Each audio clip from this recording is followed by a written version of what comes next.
Not Clayton! Not Clayton! Sora!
Huh?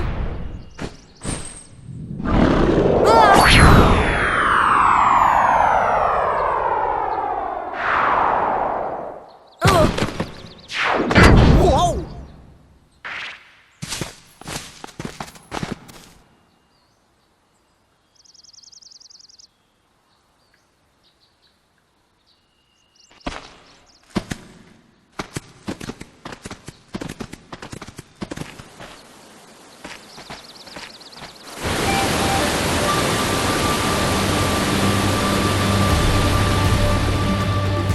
Tarzan home.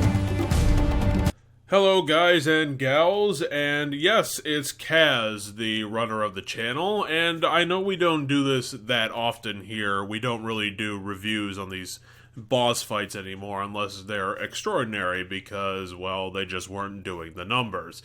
I did want to talk about this one in particular, though, because with this game in particular, the original Kingdom Hearts, I actually played it probably several years ago back when I was a kid.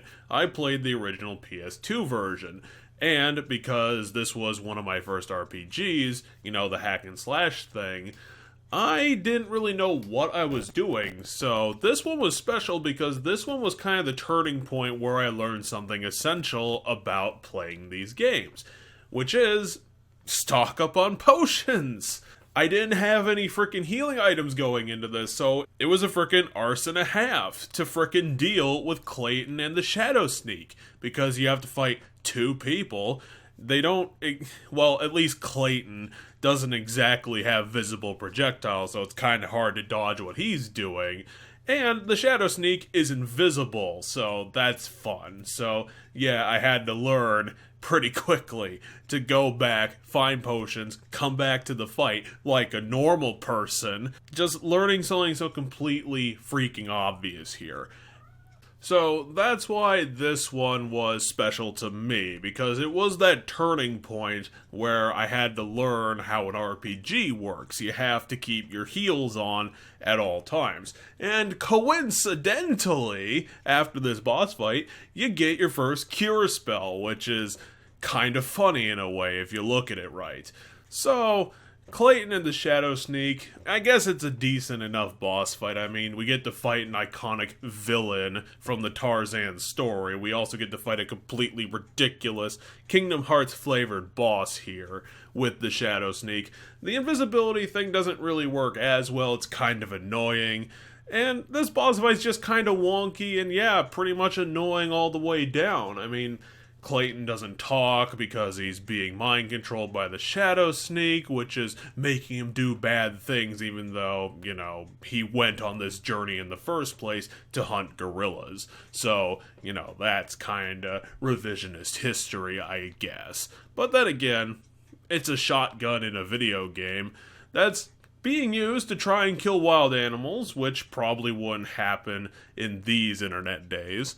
So that's why I kind of wanted to talk about this boss fight in particular. It's kind of wonky, it's kind of weird, it's at the correct spot in the story to start making things a little difficult, where healing is going to be more necessary than you'd think.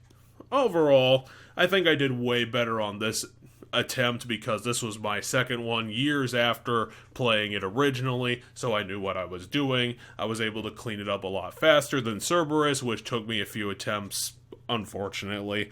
But it's just something a little nostalgic, something I wanted to kind of reminisce about because, you know, I really did like Kingdom Hearts as a game because it was just kind of just dumb, fun, Disney-flavored hack-and-slash goodness, and Clayton just taught me something I really needed to know, that if it wasn't for him, it would have been someone else down the line. So, yeah, it's just probably one of my most nostalgic fights from the original Kingdom Hearts, if you believe it or not, but I'm sure I'm not the only person that ran into this sort of experience with the original Kingdom Hearts.